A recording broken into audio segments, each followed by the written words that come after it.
Hello, everyone. In this episode, we'll see what alternatives we can have instead of ChatGPT. And here's one thing that's called GPT4all. Let's take a look at that.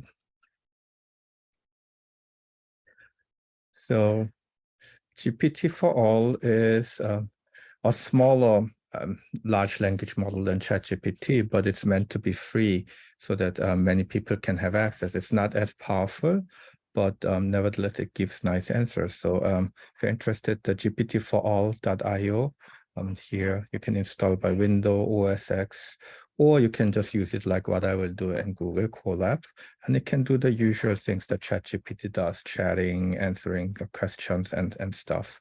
And there's also an associated manual that does this document.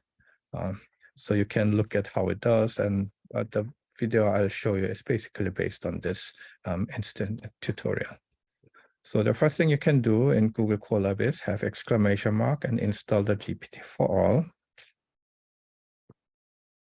It's a very small program relative to ChatGPT, so it should upload rather quickly.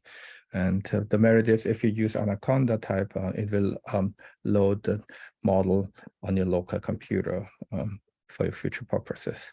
So, and then we import GPT4all, and there are many models. I will just use this ORCA Mini 3B model. So this is the model we have. And then, so for example, if you want to get an answer, then this model here, you generate and have the question in here and have the output. So the capital of France is, and if you ask it, it'll probably have to load the model, and then, oops.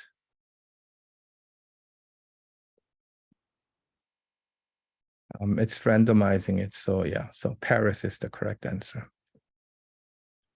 Another thing that you can do is chatting, and you can do it iteratively, or you can just preload the response. So here's hello, and then you get the response, and then write me a short poem, get the second response, thank you, get the third response. So if you just run that,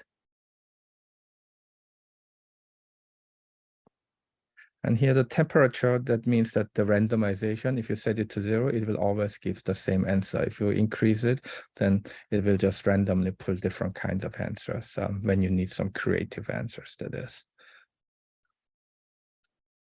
So it worked on the first response just now, and now the arrow is here. It's working on the second, writing the poem part.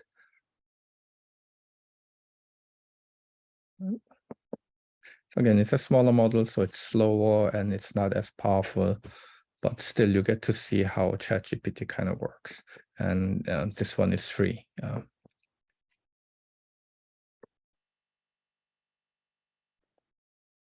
Okay, the second task is probably a little bit more time consuming than hello, because you have to actually task to come up with a short poem.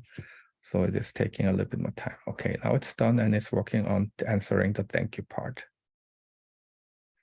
And once all is done, it will just show all these prompts, the response 1, 2, 3, all at once. So here we go. The system, your assistant here. So here's hello. And hello, how may I assist you today was the answer. Then the user write me a short poem, and the assistant then, sure, here's a short poem for you. And so. Okay, then I'll say thank you. Yeah, thank you. And you're welcome. Is there anything else? Yeah, let's just stop there. Finally, you can streaming generations. So again, the same model, and you have the token. Then generate the capital of France is a maximum 20 tokens, and then let's see.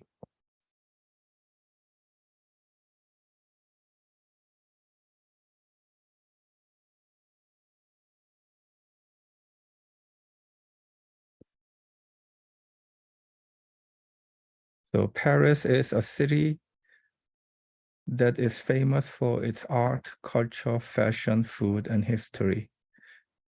Well, we limited it to 20 tokens, so it's got chopped here. You could have it longer.